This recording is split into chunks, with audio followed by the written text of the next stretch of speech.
and welcome to the First Unitarian Church on Father's Day. Happy Father's Day to all to whom that might apply. I have entered a new reality which gives me pause. I received no recognition for my kids this Father's Day, but instead have received happy Grandfather's Day from the grandchildren. I love it, but it does suggest something. But regardless of our experiences today, we gather here, gently assembled, seeking deeper understanding, seeking the nourishment for our spirits, seeking the grace of being together. And we know the ills of society's oppression, and we know the personal failures of courage and action. We know we can act justly. We know we can change the world. Let us give thanks for one another, praising the gift of life, and remembering our responsibility to serve all humankind, which is how we actually serve all that is sacred and holy.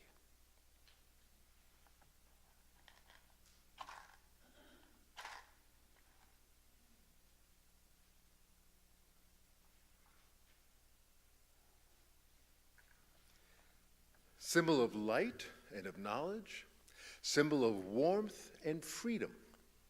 We light this chalice as a symbol of our faith. Here we gather to celebrate hope and the infinite possibilities of love. May we open our service this morning, turning our hymn books, please, to number 123, Spirit of Life.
My hope is to have a little island of time this morning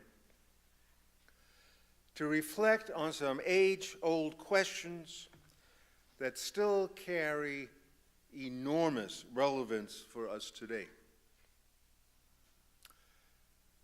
In light of the continuous revelations of women being assaulted by well-known male personalities in every area of life, and the obvious extrapolation to the multitude of men who do not have name recognition, we must come to understand that violence against women has been accepted in our culture far too long. But what I hope we can reflect on this morning is a question raised way back in Plato's Republic. He asked a general question: how should a young man live? Should he devote himself to justice, moderation, and other virtues? Or should he get all the pleasures he can out of life? And then Plato goes on to describe it: limitless sex, wealth, power, glory. In Plato's Republic, we see two promising young men, Glaucon and Erymanthus, brothers of Plato, and they're wrestling with this dilemma. According to Glaucon, justice is only an artificial convention to protect the weak from the strong. By contrast, exploiting and taking advantage of others is a natural way for a man to live if he has the brains and guts to get away with it. I never realized that Donald Trump had read Plato.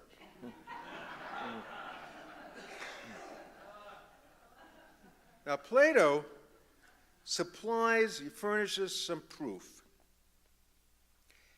Give any so-called law-abiding citizen a magic ring that would make him invisible, and he would immediately begin living naturally by plundering and ravishing everyone in sight. If people weren't afraid of being caught for breaking the law, everyone would do it. And ultimately, Plato issues this challenge to Socrates: prove that justice really is a happier life than a life of tyrannical pleasure. Well, this theme plays out theologically too. When the Universalists claimed that everyone would get to heaven when they died, regardless of their earthly life, the Orthodox became very concerned. The threat of hell and God's punishment was the only thing that prevented us from plundering and ravishing everyone in sight, or living naturally with no consequences. So as we sit in church this morning, we know the right answer about which is the happier life, one of justice or one of exploitation. We know the right answer. But how deeply does this truth really run in our lives? What if we could get away with it? O Spirit of life, when our questions challenge a troubled and troubling world, may courage remain with us. May deeper awareness and sensitivity guide us and enrich us. May the love of truth comfort us and lead us. May honesty of thought and deed unite inside us. And thus may the Spirit of life renew us. Amen.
Our reading this morning is by Lindy West. Not only is she a writer, but she's also involved in the comedy business, and has become, I think, an increasingly strong voice in all that's going on right now in the contemporary women's movement.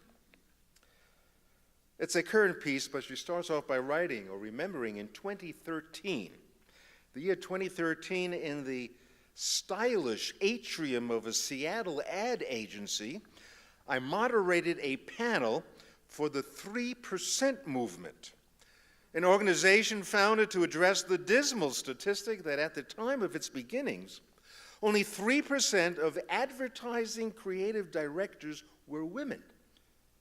According to the organization's website, that number has now climbed to 11%.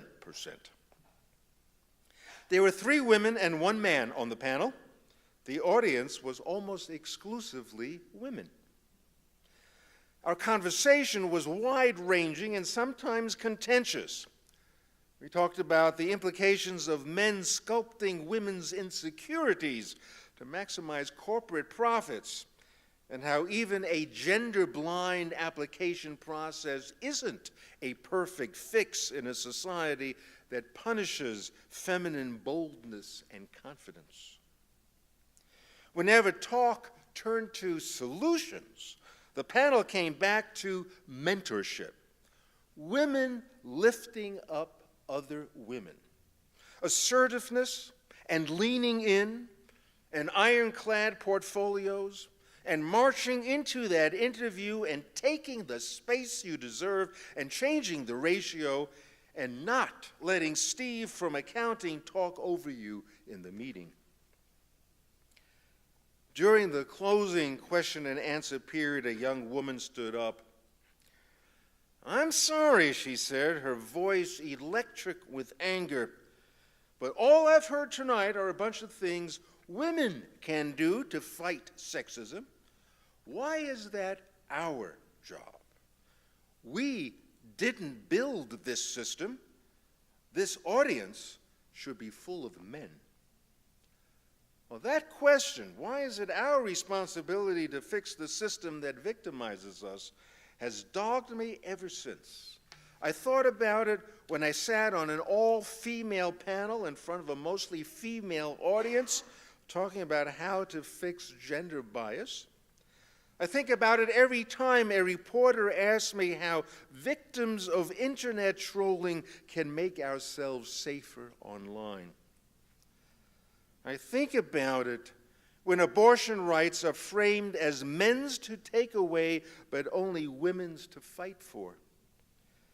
Naturally, I've thought about it a lot over the past few months as #MeToo ripped through entertainment and politics and our own families, illuminating the ubiquity and scale of male sexual entitlement. On New Year's Day, a coalition of high-profile women in the entertainment industry unveiled Time's Up, a sweeping plan to address the systemic inequality and injustice in the workplace that have kept underrepresented groups from reaching their full potential. The initiative includes a $13 million legal defense fund to help low-income women with workplace assault and harassment suits, an exhilaratingly ambitious project called 50/50 by 2020.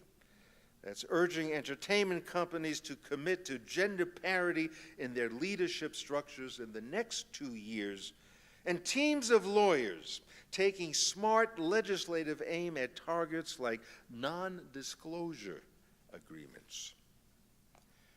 One pervasive feature of the post-#MeToo landscape has been distraught men apologizing for their gender, fretting about old drunken hookups, and begging for guidance on what they can do to help.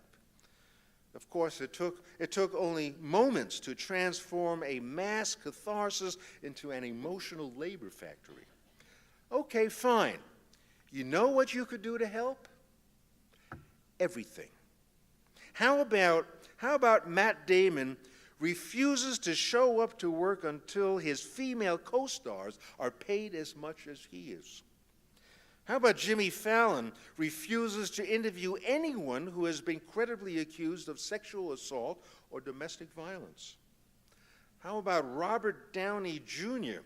relentlessly points out microaggressions against female contemporaries until he develops a reputation for being difficult? How about Harvey Weinstein anonymously donates $100 million to the Legal Defense Fund and then melts into the fog as though he never existed? How about hundreds of male movie stars spend months developing a large-scale action plan to help female farm workers battle systemic gender inequality? How about men boycott Twitter? How about men strike for International Women's Day? Sexism is a male invention. White supremacy is a white invention. Transphobia is a cisgender invention. So far, men have treated #MeToo like a bumbling dad in a detergent commercial, well-intentioned but floundering, as though they are not the experts. Only 2.6% of construction workers are female. We did not install this glass ceiling, and it is not our responsibility to demolish it.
an absolute delight to have Jared Oakes with us this morning as our guest musician. Jared Oakes. Now, at this point in history, I think his grandfather may have greater name recognition, but that's going to change, isn't it? As your musical career soars, and yeah, okay. Leave it at that. We're so happy you're with us this morning, Jared. Thank you. We have just a couple of announcements, and I got to start with, of course, this is our last regular worship service, and starting next Sunday, we have once again, a dazzling summer forum series, and it's going to be just an exciting program each Sunday at 10 o'clock right here for the next 8 Sundays. And the co-chairs of our summer forum happen to be right here, Tim and Kathy Chambliss. And if you have some questions or particular things you want to know about it, please see them in the coffee hour after the service. Otherwise, I invite you to take a look at your order of service and note just some of the highlights. We do continue to be a social lot, even in the summer. So please note the young adult group and their camping experience, the summer camping trip later in the summer, and so many wonderful activities that will take place throughout. I think, yeah, that's it for the announcements. You can tell it's that time of year. Usually I'm here for half an hour making announcements, but this is a nice change. So the offering at this time will gratefully be received, a chance to greet one another and wish each other a wonderful day and perhaps even a happy Father's Day.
In a recent issue of the New Yorker magazine, there was a section dedicated to parenting.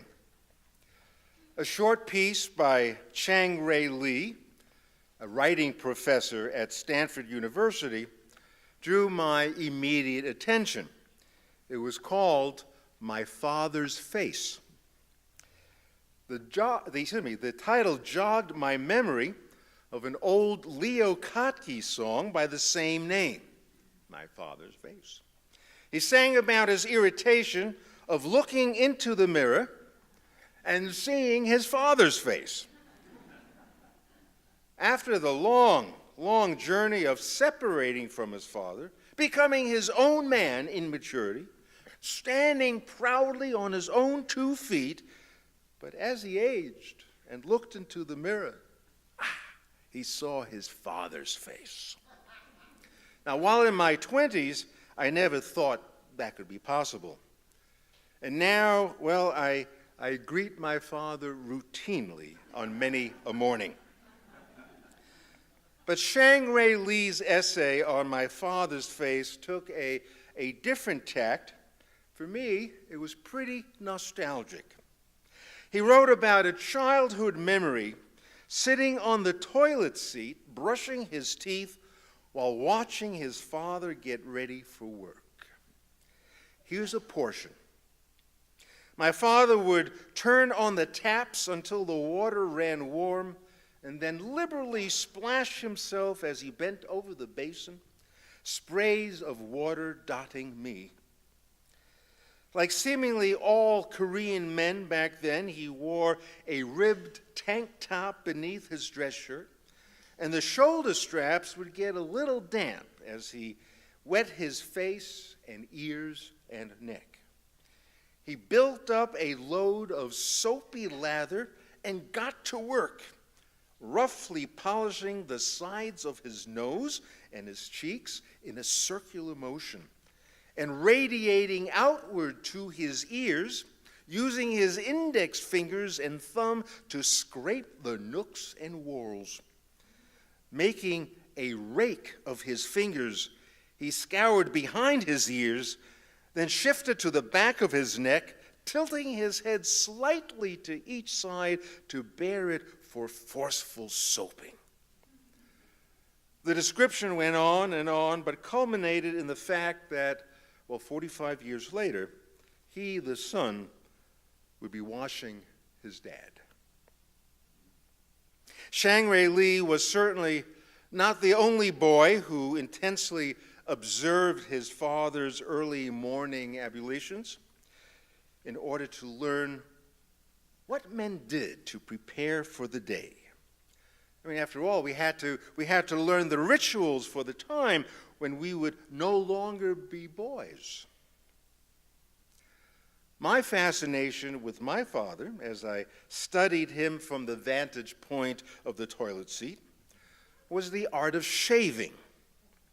Manhood meant having facial hair to contend with, and I carefully examined how he lathered his face in dramatic fashion, and then took the instrument I was too young to touch, the razor, and he applied it to his neck. How dangerous and manly was that? And then sometimes he would instruct me on how the razor had to go against the grain, and I had no idea what he was talking about. Boys don't have a grain on their face to which the razor must run contrary. Sometimes I would imitate the facial contortions he made in order to get a smooth shave. I thought that was cool, that was manly. And when he was done, he would wash his face clean of any shaving cream remnants, and then the denouement. Not just applying the pungent smell of a cheap aftershave, but smacking his face with it.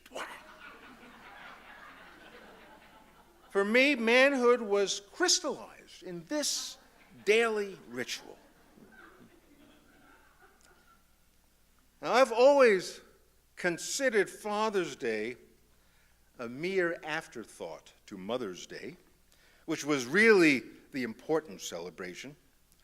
But in the interest of equal rights, fathers were given a commercialized holiday of their own, whereby they are recognized for their parenting contributions. It's an opportunity to say thanks to the guy who may have coached your fourth grade basketball team or tossed the old pigskin in the driveway with you. He may have taught you your first dance steps or carried you the last mile during a family hike. Those attributes are certainly worthy of a new striped tie or argyle socks or perhaps a special brunch. But as boys get older and start shaving on their own and master how to tie a tie and throw a football, the meaning of masculinity remains unclear. There's a lot of testosterone flowing with very few guidelines or principles on how exactly to live with that. The comedian Michael Black recommends a surefire way of emasculating a guy at a restaurant. Ask him everything he's going to order, and then when the waitress comes, order for him.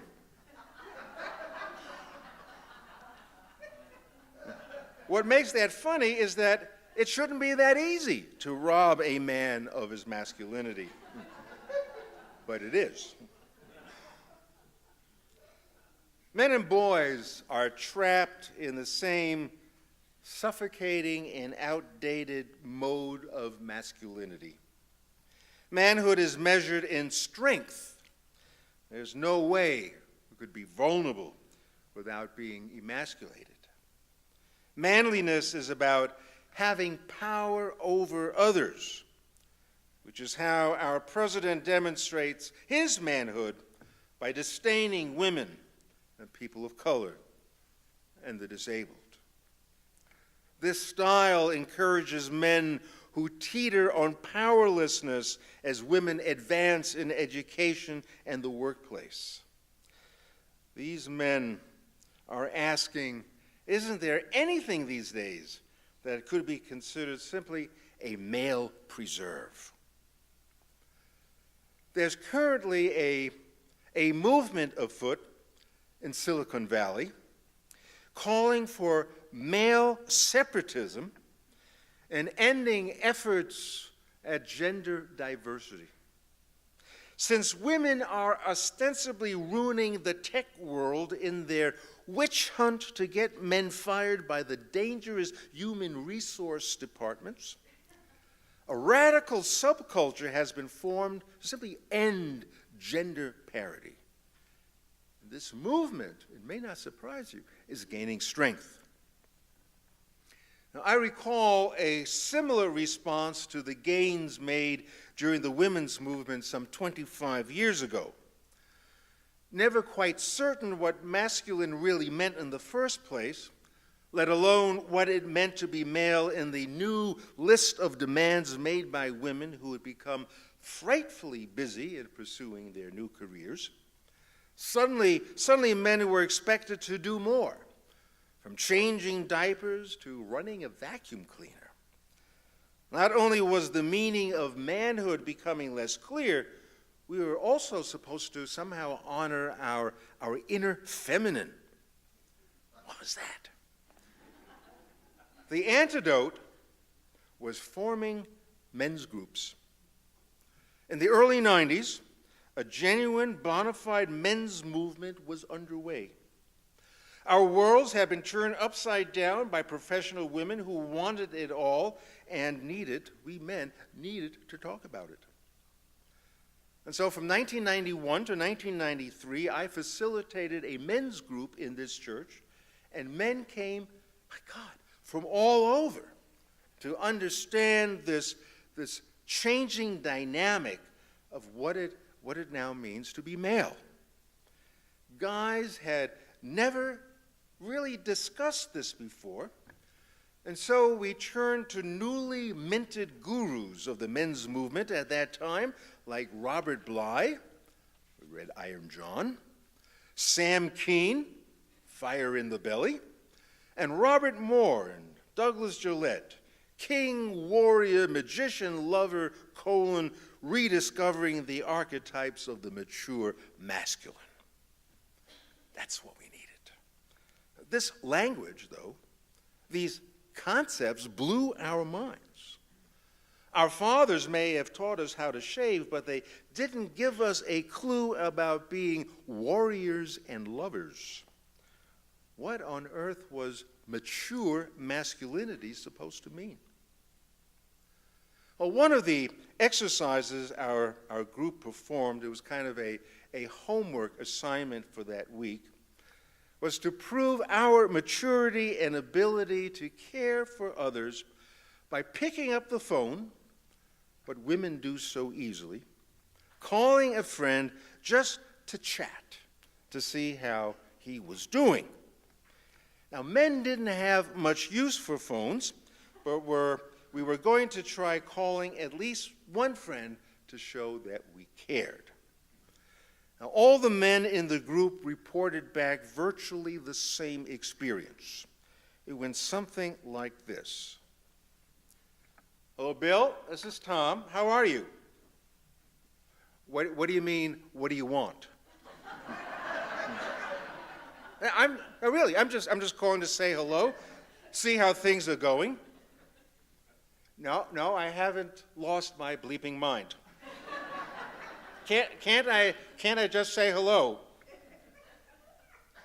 No, Bill, I've not been drinking. No. Tell me what's new. I see. You're going to hang up on me.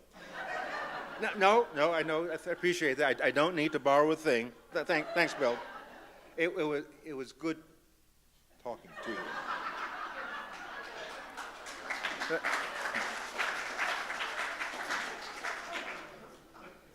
My men's group agreed this was a pretty awkward experience.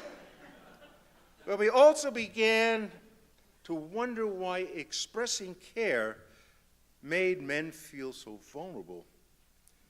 We were incapable of moving beyond communicating practical matters to an emotional level of deep and sincere concern. The need to maintain this posture, this model of strength, masculine strength, that can reveal no chink in the armor. The ability to discuss the full range of human emotion was still viewed as sensitive and feminine. Tenderness was supposedly not part of our makeup.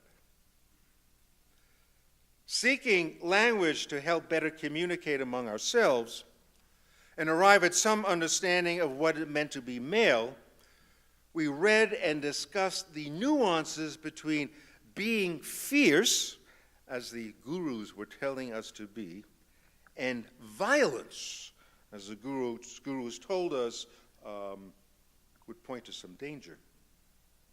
Fierceness is an expression of inner strength, while violence is an expression of frustration.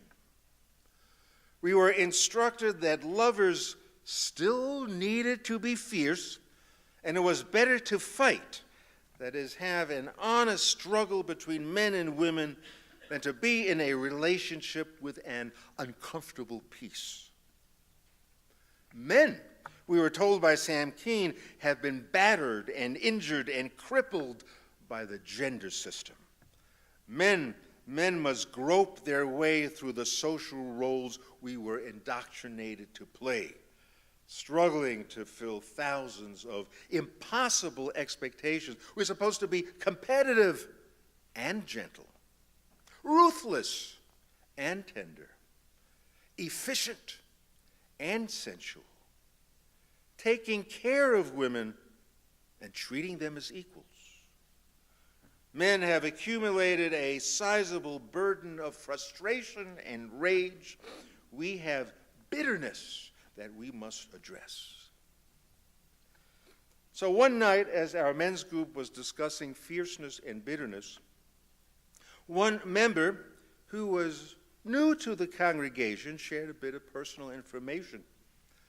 He was a young doc, an anesthesiologist, if I remember correctly, happily married, had two young kids. He was of slight build, and so surprised us when he said that his passion was riding motorcycles.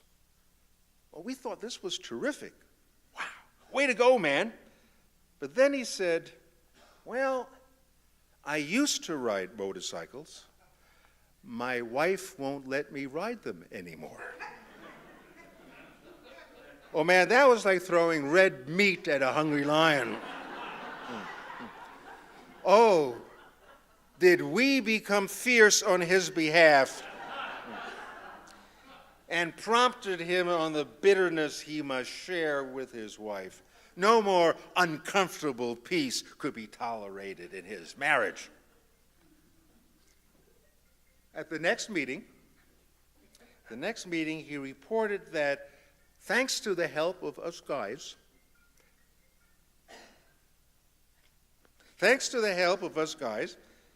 he was now riding his motorcycle again, but his wife made him leave the men's group. In fact,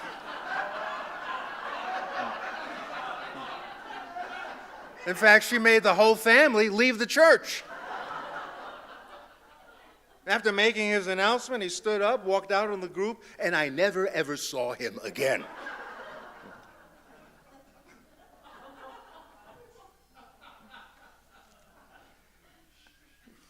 The extraordinary number of sexual harassment and assault cases exploding onto the contemporary scene, beginning with Harvey Weinstein, and there seems no end in sight, reveals a lot about the inability to distinguish between fierceness and violence. The fact remains, 1 in 5 women will be raped at some point in their lives. 1 in 5 women are sexually assaulted while in college. 1 in 3 female employees between the ages of 18 and 34 have been sexually harassed. This tells us much about the inability to distinguish between fierceness and violence. The tragic rash of youthful gun violence from Santa Fe, Texas, to Marjorie Stoneman Douglas High School, to Sandy Hook, Virginia Tech, Columbine, and too many other sites of American carnage, they all involve boys pulling the trigger. Boys are broken. They can't distinguish between fierceness and violence. Perhaps we need to move to different questions, different ways of examining manhood. Discussing warrior archetypes does little to nothing about clarifying our role in the wave of extraordinary progress made by women towards gender equality. I mean, reading Iron John is long gone. And Fire in the Belly, it turns out, was just an ulcer. It's time we listen to more contemporary male voices, like Stephen Marsh, author of The Unmade Bed, The Messy Truth About Men and Women in the 21st Century. He says that the strength of the #MeToo movement and Time's Up results from a cumulative power whereby women are finally being believed. And the irony is that after all these months of unfolding abuse scandals, it's the men who have become unbelievable. As Marsh wrote, what any given man might say about gender politics and how he treats women are separate and unrelated phenomena. Liberal or conservative, feminist or chauvinist, young or old, found on Fox News or in the New Republic, a man's stated opinions have next to no relationship to behavior. Almost all men are uninterested or unwilling to grapple with the problem at the heart of all of this, the often ugly and dangerous nature of the male libido. Now, fear of the male libido has been the subject of myth and fairy tales from the beginning of literature. What else were the stories of Little Red Riding Hood or Bluebeard's Castle about? A vampire is an ancient and powerful man with an insatiable hunger for young flesh. Werewolves are men who regularly lose control of their bestial nature. Get the point? There's an obvious line, writes Marsh, an obvious line between desire and realization. I just kind of get a mental image of that. This line between desire and realization. Now, some men cross it, and some don't. But that line is there for every man. And until we collectively confront this reality, the post-Weinstein public discussion, where do women and men go from here, will begin from a place of silence and dishonesty. Marsh presents a very different dichotomy from Sam Keen. It's not fierceness and violence. Instead, it's desire and realization. And as I think about it, and all that's happening in our society today, we must come to understand there's no cure for desire. So how do we go forward? Intelligently, sensitively, honestly. How do we reconcile the ideals of gender equality with the mechanisms of human desire? Are men to be believed that they want to create a society of women's equality when desire is often manifested in brutal forms? Now, we cannot answer these questions unless we face them, which frankly we are not inclined to do. But nothing will change unless we begin the journey and dialogue into explorations we may feel, in fact, ashamed to enter. Male libido has precluded men from being believed in their intellectual vision of women's equality. I'm going to say that one more time because I'm so proud of that line. Male libido has precluded men from being believed in their intellectual vision of women's equality. Human resource departments are not evil or vindictive as they call out a tidal wave of men, call them out on their sexual pathological behavior. They crossed that line. For the first time, women are believed and men are not. Perhaps we can finally begin now to deal more honestly with the issues, since we find men and women on a more even plane. I'm not talking about even numbers on a college faculty or corporate heads, but equal in approaching or wanting to approach a new cultural norm that seeks to eliminate the assault on women. So, happy Father's Day, gentlemen. Do we have issues? Maybe.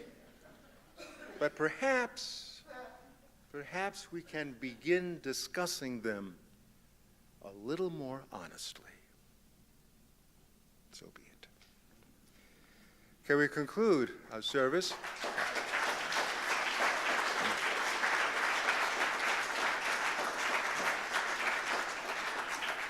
Thank you. Let's turn to hymn number 345, please.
Follow the dictates of an open heart and an honest mind. May we come to love wisdom and gentleness. May integrity be our strength, and kindness our guide. Amen.